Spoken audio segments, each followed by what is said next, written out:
Good afternoon, ladies and gentlemen, my dear friends in languages, and thank you for your interest in my today's presentation. Can you hear me well, especially in the back? It's okay, thank you very much. So today, what I'd like to share with you is the data drawn from several research disciplines which have the language learning process as its object.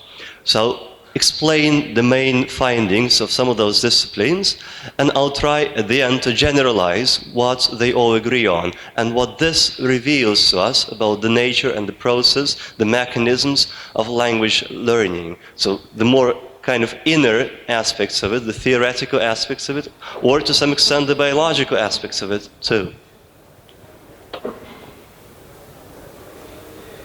So the research disciplines whose findings I'm going to discuss are as follows. First, language acquisition. This is how children learn their native languages, how they assimilate or acquire, whichever you like, their native languages, their mother tongues. So we can observe children making progress in their first language right after they are born, how they integrate vocabulary, how they develop syntax, and so on. So observations drawn from this field will constitute what I'll share with you concerning first language acquisition. Naturally, second language acquisition, that is the discipline studying the process of acquiring, of learning non-native languages, which can be foreign languages or second languages in a family, in a community, so it's a broader term. Second language acquisition is quite a developed field. Now, audio linguistics, that is the linguistics, or to make it more exact, the psychophysiolinguistics of hearing. So how hearing is connected with speech production, and with the processing of language as our brain function in a way.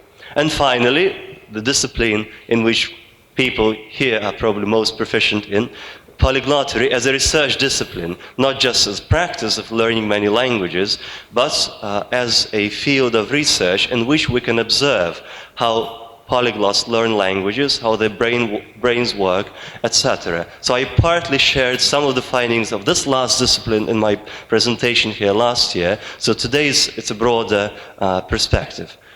So all of them, they reveal something to us about the nature. By nature, I mean the psycholinguistic mechanisms of language learning.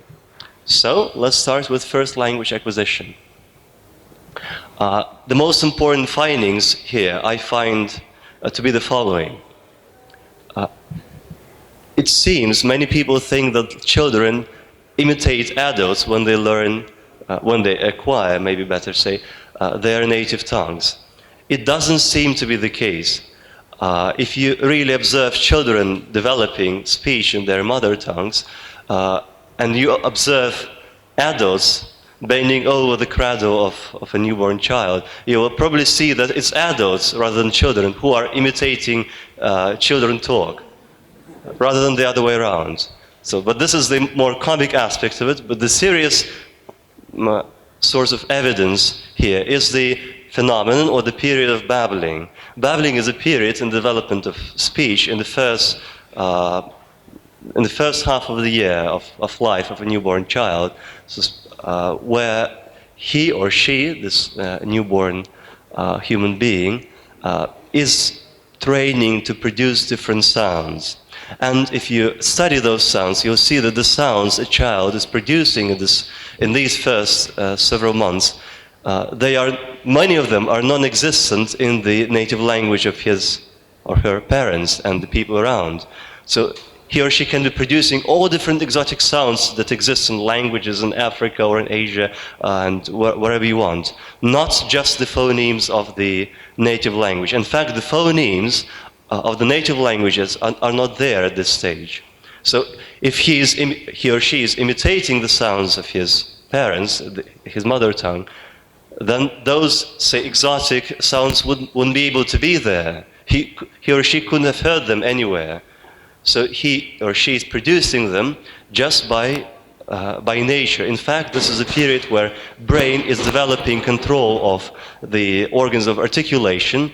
So whenever he produces a sound using different movements of the articulatory organs, the brain perceives through the auditory channel the result, and then he can correlate what sound is produced when he, maybe unconsciously, makes certain articulatory movements. In this way, this is like you having a super complex computer or machine which you don't know how to use, with thousands of buttons there. You don't have instructions on how to use them, so you just start pressing all the different buttons to see what the result would be. And you can observe the result. This way you develop understanding of what input leads to what output. This is what happens in the period of babbling. And this proves that children are rather creating their own language system based on the input from outside, rather than just simply imitating the speech around them. Now, the second important point is that everything comes through comprehension. Comprehension comes first. Comprehension is developed first. In fact, ear is developed already in the first months of after conception, when child is still in his mother's womb. Ear as an organ is already developed there. Well, this production of speech, speaking, is a complex process which will take months after the child is born into this world. So everything comes through comprehension, and this is proved and supported by a phenomenon in psycholinguistics and first language acquisition known as FIS phenomenon. So what is it? FIS, this is a distorted pronunciation of the word fish. This title, this name, comes from an experiment conducted sometime in the 60s probably, when a researcher was asking questions as part of the experiment to a boy whose native language was English. So he was showing him a picture of a fish or a balloon in the form of a fish, and he was asking him, so what is it? And the boy would say, it's a fish. It's a fish, it's a fish, it's a fish. So clearly he couldn't pronounce the word fish correctly, so he didn't have the phoneme for sh already developed. It's quite a complex sound, so he didn't master it at that time yet. But when the examiner asked him, is it a fish? He would say, it's a fish. But when the examiner would say, is it a fish? The boy would still say, no, it's a fish. So what does it show? It means that he could already, in his auditory perception, he could distinguish between the sounds sh and s, although he couldn't pronounce them in the right way himself. So this shows that comprehension and distinction of sounds is developed before the capacity for producing speech is developed. This is important, I think, for the practice of language learning too.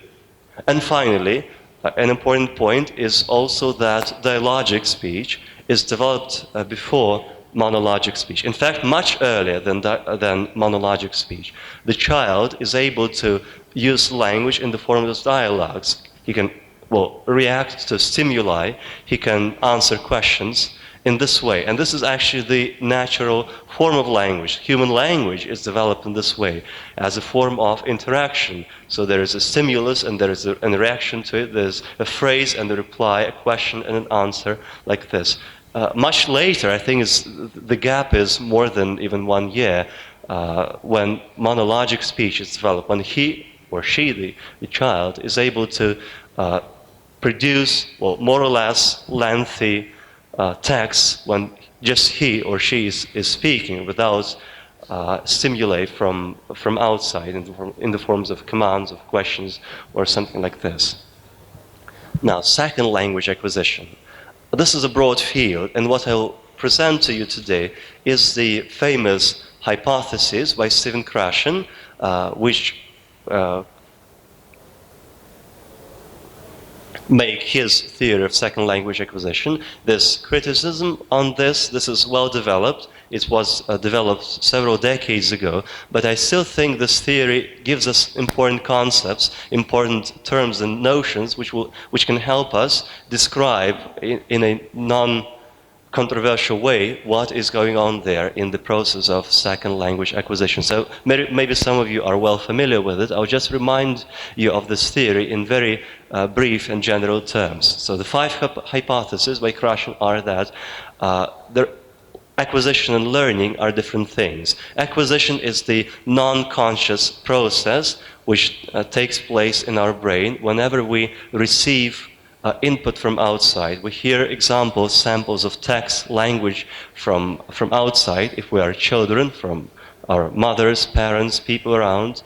And it also happens in the same way, according to the theory, in second language acquisition. So we need this material from outside so that our brain can process it and crystallize the models of speech, which will then be used in the language acquired.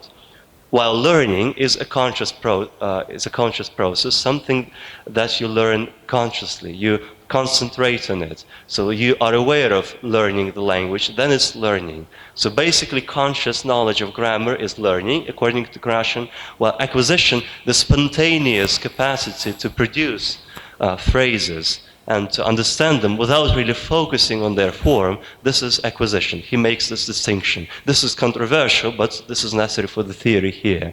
Now, the second hypothesis is the natural order hypothesis. It states that the acquisition of the elements of language takes place in a certain order. There is a sequence. First, maybe it's an element for the plural form is acquired by the person acquiring a language. Then maybe it's the form or the suffix for past tense, and so on and so on. Maybe the auxiliary verbs, the copula, to be verbs, something like this. There is a certain order in which this happens. Again, this can be controversial, although first language acquisition does show us and does state that the process, actually the sequence in which different aspects of language are developed, well, phonology, grammar, syntax, vocabulary, they are also developed in a certain sequence. They can take different time with different people, with different children, but there is certain sequence. Now, the monitor hypothesis. By monitor, Krashen means conscious knowledge of the language, conscious knowledge of grammar. So monitor is connected with learning in his distinction.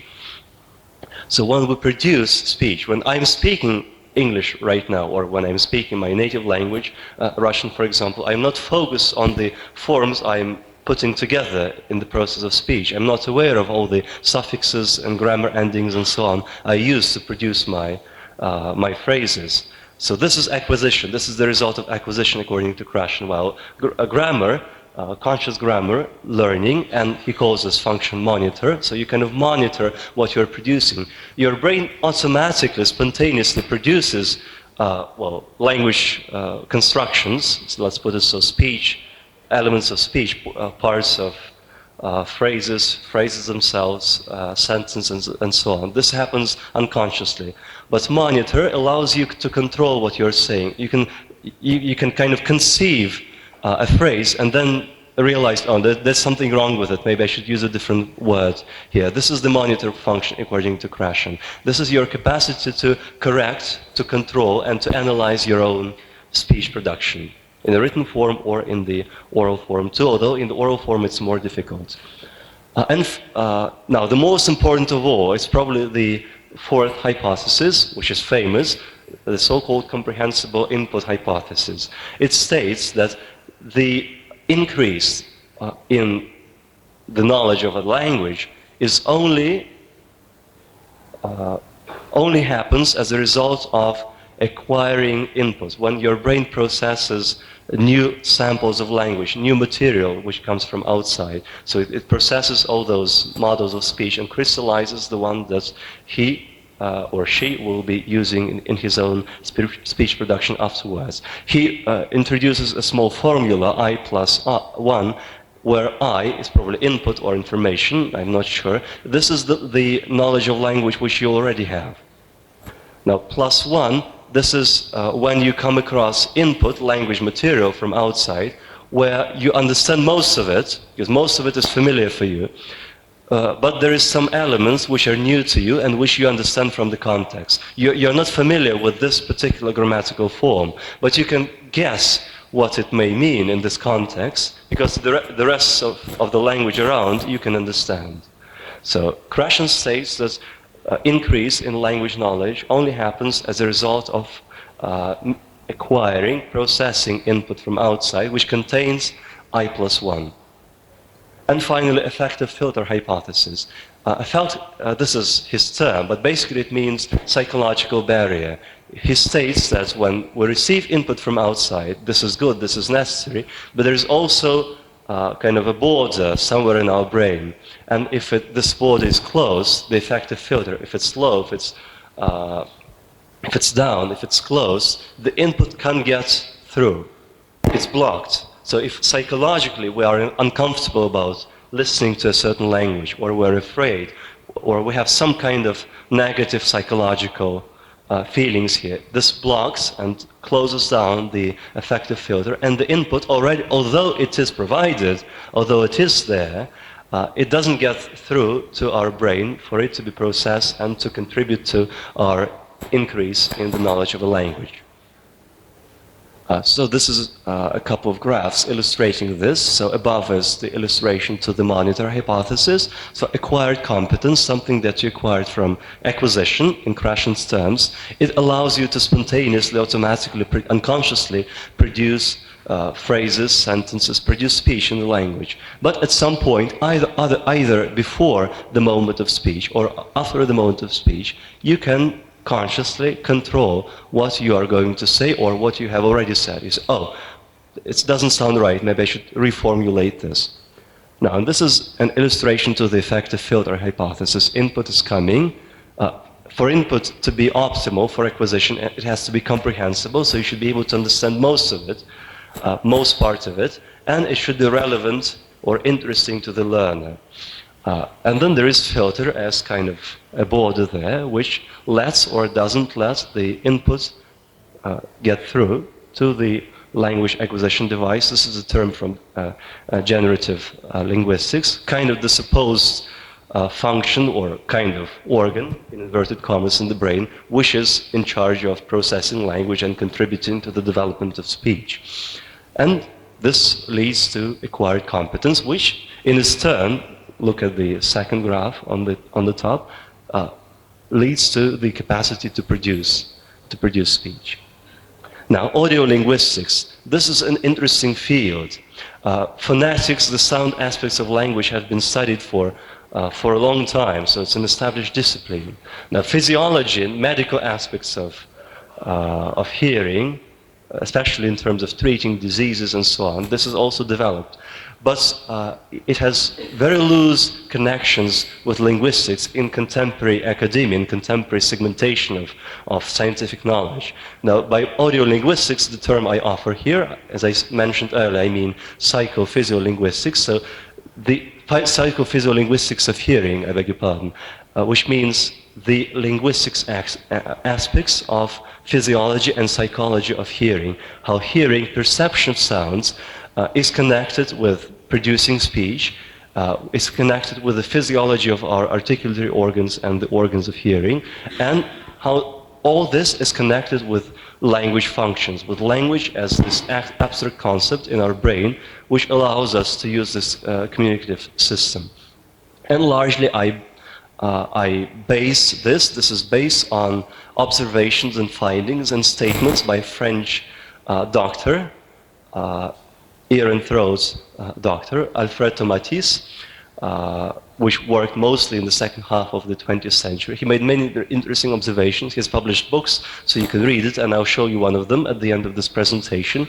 So, probably the most important finding in his research was the so-called audiolinguistic law, or the Tomatis law, which states the voice contains only the sounds or the frequencies that the ear can hear, which means we can only pronounce, we can only produce with our own voice the sounds, the frequencies, which our ear is capable of distinguishing, is capable of hearing. We cannot possibly, if we don't recognize a certain sound in the current of speech, we won't be able to produce it ourselves. This is an important statement. It establishes this very close physiological connections between hearing and speech production. And this is supported by many proofs. There's a lot of evidence showing this. I will not go into this detail. If someone's interested, I'll give you references where you can find them. Now, a second interesting observation is that it seems, so that's why there's a question mark at the end. So I don't want to give you unconfirmed information, but it seems that it is so. Speakers of different languages are sensitive to certain sound ranges. So the ear of the speakers, native speakers of different languages, is kind of more accustomed to the perception of certain frequency ranges, certain sound ranges. And outside of those ranges, it's less trained, it has more difficulty, or is less comfortable perceiving the sounds which are outside this range. In fact, Tomatis even offers a diagram, a graph, where he shows the ranges which are measured in hertz, basically, of different languages. If someone is interested, I can tell you where you can find this. And this way you can see that languages, they're not identical in this respect. Some of them overlap, others have gaps in the range of sounds they can perceive.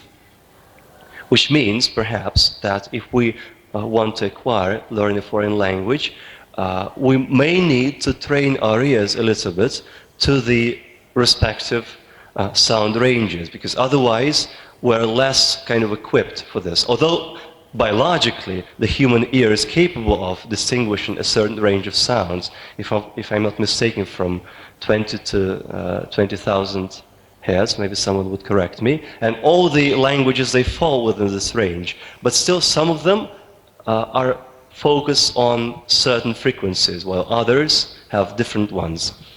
And in even simpler terms, maybe you could say that languages are pronounced with different pitch. Maybe if you observe native speakers of different languages, you may notice that some languages are, even musically, sound higher than others. And again, if in your native language you are accustomed to perceiving speech sounds on a certain level of frequency, with a certain pitch, you may feel a little bit unconsciously, perhaps even uncomfortable, listening constantly, permanently, for a long time, listening to sounds, speech sounds, produced with a different pitch. Again, this may require just some time training your ears for this. And of course, by ears, I don't mean this organ outside here, not the outer ear, but the muscles of the middle ear, which are in charge of transmitting the frequency of waves in the air to the nerves in the inner ear, and then this all goes to brain. So whenever we speak of sounds in language, it's always about brain. It's not about the outer physiological organs. It all becomes language, and it all makes sense not in the ear, but in the brain, obviously. And one more observation is that musical stimulation affects. It affects how we perceive sounds, it affects many functions in our brain, and it affects probably the efficiency, the speed, the efficacy of language perception, of language acquisition, and perception of speech sounds too. And we even know, there's a lot of research in this. This is a well-established area of research. You can find this. We even know what kind of music is best for stimulating our brain functions and also the functions related to the processing of language. That is the music of the Baroque period, and Mozart in the first place. Mozart effect is well known, is established. There's a lot of evidence to support this. I won't go into detail why it is so. You can read research literature on this, it's available. So if we use musical stimulation, it can certainly contribute to the efficiency of language classes and so on. And now finally, polyglottery, something that is connected to us here in our topics today here in the closest way. So by polyglottery, I mean the study of people who have mastered to a high degree of fluency several languages, at least more than 5 or 6 languages. Maybe if it's 2 languages, this is a more normal case. But for polyglottery, it probably has to be something more than 5 or 6, I think. And there is also a reason for this, but I won't go into this detail today.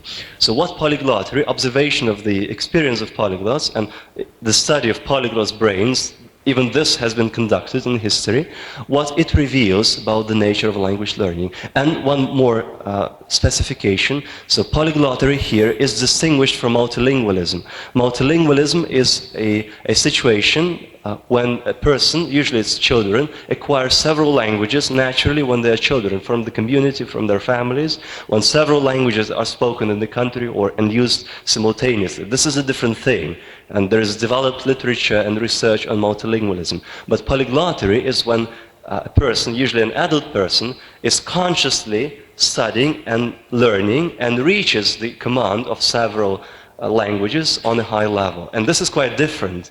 I think this is quite different. We need to distinguish it from multilingualism because the processes involved here may be different. Now, what this reveals to us, it seems, how I was able to generalize observations in this field. Usually we take them from memoirs of polyglot's memories of how they have been learning languages, and so many of us are doing this here today, sharing our experiences.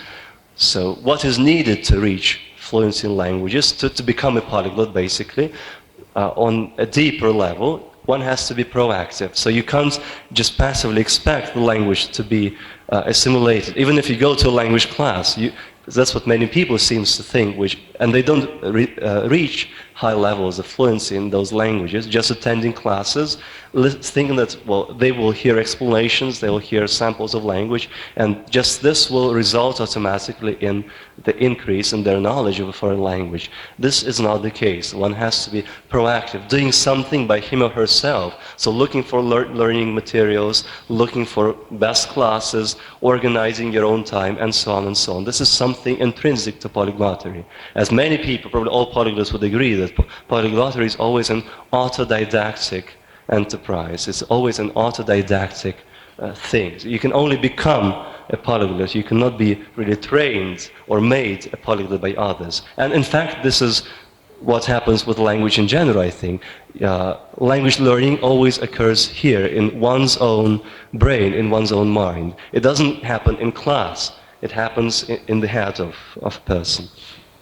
Now, the second observation is that it seems all polyglots agree they need quality time studying the language and quality content to process samples of the language. So to read a lot, to listen to the target language a lot, and to develop quality time to it. So the time when their brain is best for acquiring, for working with this material. So you cannot substitute time and content with anything in learning languages. If you just have a couple of pages with samples of this language, this is not enough to reach high levels of fluency. You need a lot of a language to process through your brain. And also you need to devote a lot of time to it. Now, one more thing I mentioned also last year, and I just want to add something to this, is the logarithmic dynamics of progress in foreign languages. So, logarithmic dynamics is this curve, this progress. You see it slows down as you keep on learning the language. You can observe this kind of process in many areas, but here it means that with time, the progress slows down. You keep devoting the same amount of time and effort to your study of language, but equal amounts of time and effort that you applied before lead to a lesser result. So you see, you keep on going. The line on the bottom, the axis on the bottom is time and effort. You keep on devoting the same amount of time, but the vertical axis, which is your results, the output, your language knowledge, from the same equal amounts of time and effort, gives a smaller increase in language capacity, so it slows down. And probably there is a line where this curve would never reach.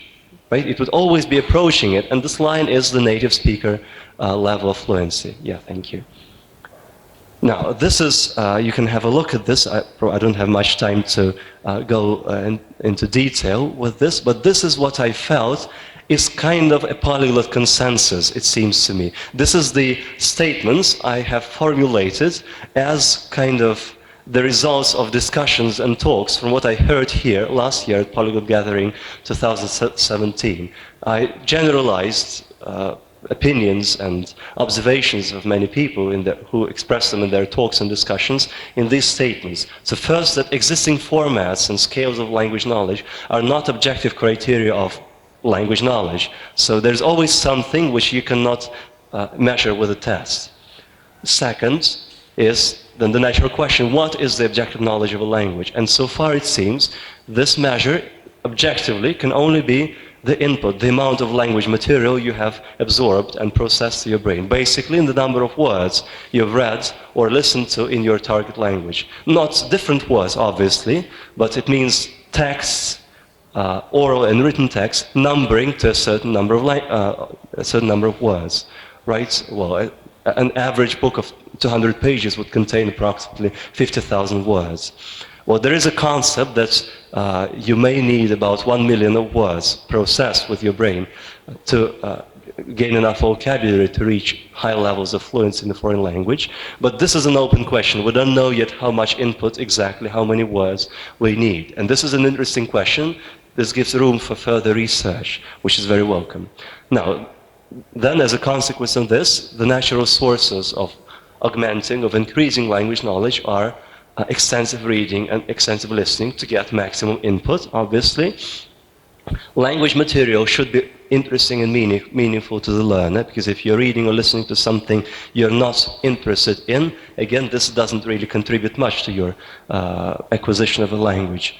The optimal form of organizing your study materials and your study time is combining the factors of novelty and repetition. There's always should be repetition going back to what you already know, but always there should also be novelty, something new that you come across, which makes you interested and motivated to go on.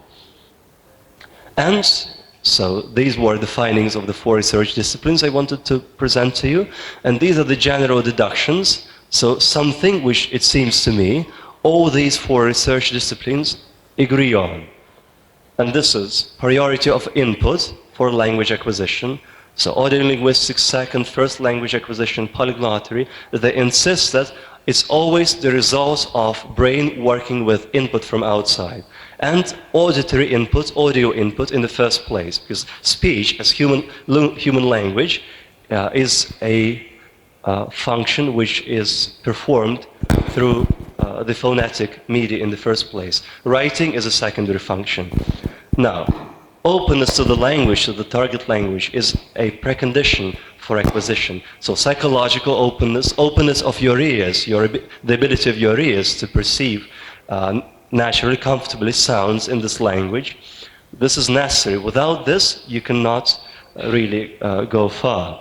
And finally, language learning is more effective when it's compatible with nature. What is nature? Those mechanisms working in our brain, in our ears, in our articulatory organs. This is complex, but it works in us. This is how speech is organized, basically. Psycholinguistics is the study of speech. This is how it works. When we get insights into this process, into the nature of this process, we get hints on what could make our conscious learning of foreign languages, as polyglots, more efficient and more productive. These are selected sources that I use. So if you're interested in learning more about audio linguistics and so on, so this is something you could have a look at. But the literature is quite vast on these questions. Thank you for your attention.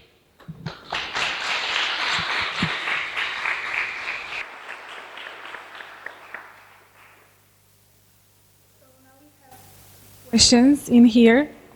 At which university is a polyglotary a thing within the research?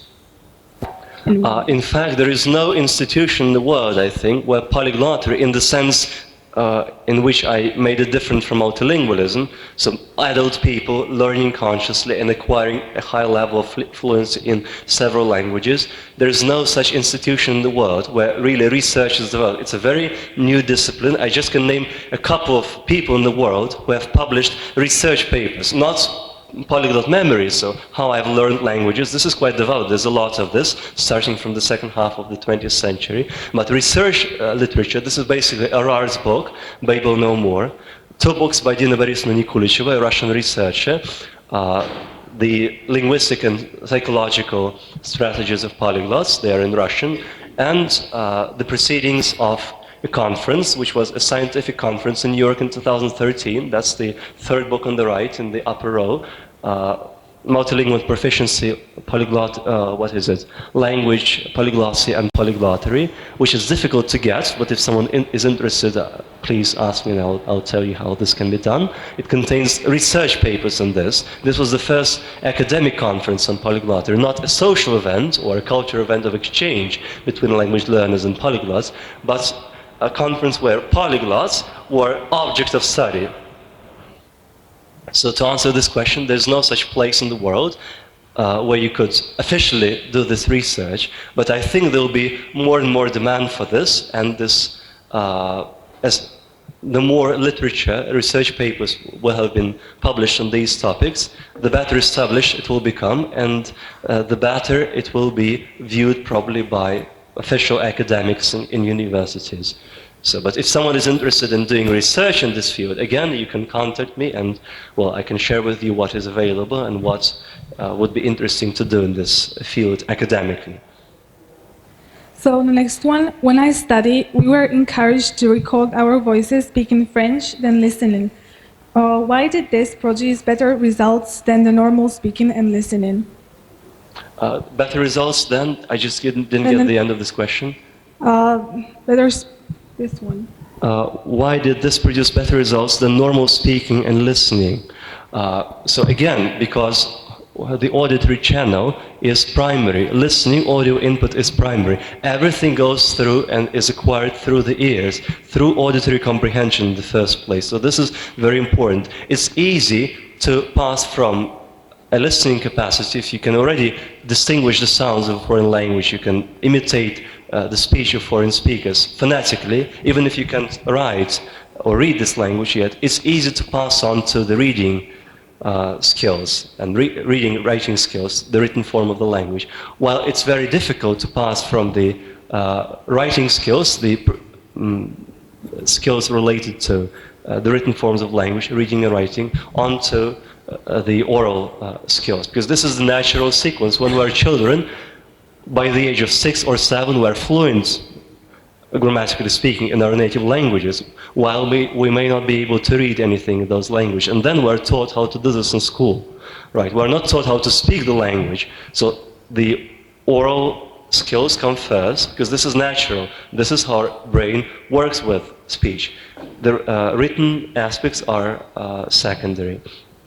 So if you listen to samples of, say, this is about French, so the best thing would probably be to listening to good examples, slow enough for you at the beginning stages of French speech, so that you can develop the capacity of clearly distinguishing all the sounds that you hear. After this, you can try to imitate them, to produce them speaking yourself. You can listen to recordings of your own voice to see and compare it with the recordings of native speakers to see how this is different from the sounds of French with native speakers, right? So anything related to this auditory practice is very helpful for languages, I think. How can we personally use music to help us learn languages? Well, for example, at the beginning of a language session, whether it be a formal language class, if you go to a language class, or if you're studying by yourself at home, you organize your own regular study sessions, you can, for example, play music that you are comfortable with, that you like. But especially the research has shown this, as I mentioned, that Baroque music and Mozart in the first place is best in this respect. You can play it for maybe 5 minutes or so before your study session, just listen to it, and then proceed with your study of a foreign language. Because this musical stimulation will tune your brain into a mode which will be more ready and, so to say, ripe for learning, acquiring the language material. Or you can play this kind of music as background music during your study sessions. It shouldn't be loud enough so that you wouldn't consciously concentrate on it. It shouldn't distract you from the study of the language. But it can be playing somewhere in the background. This is what the suggestopedic forms of teaching languages are based on. This is a complex subject, but the efficiency of this musical stimulation in them has been proved, indeed. And the last one question, because I think we won't have any more time for that. So what are the critics of Krashen's theories? What are the critics of Krashen's theories? What criticism? Can you hear me? Yeah. So what's criticism of Krashen's theory consists in, basically? So what are the critical remarks made on this theory? First, that it's difficult to distinguish between language and acquisition. In today's academia, language and acquisition, if you look at research papers, they're usually treated as synonyms. So there's no meaningful difference between them in contemporary literature on this subject. So it's said that it's difficult to distinguish between these two things, that they don't really exist as opposite concepts, as opposite processes. Although I personally think that there is something behind this observation, that there are two maybe different processes or different modes of the same process or different aspects of the same process. Krashen definitely has captured something there, but maybe officially stating this, that acquisition is opposed to learning, and these are two different things. Maybe it's too strong. Maybe we cannot accept it in this form, this statement. Also, he has been criticized for according to the critics, for downplaying the role of output for your own practice. Because according to this theory, second language acquisition theory, based on Krashen's hypothesis, it says that you only acquire language knowledge when you receive input, comprehensible input. While when you practice speaking this language, when you just say something yourself, this doesn't contribute anything to your knowledge of this language. You just make it more automatic, but you practice what you already know. It doesn't add extra knowledge, extra material to what you already know. This is according to the theory. So some critics say that he this way downplays the role of output, of practicing language, of practicing communication, and so on. So these are some of the critical points made with relation to this theory. So thank you very much for your talk.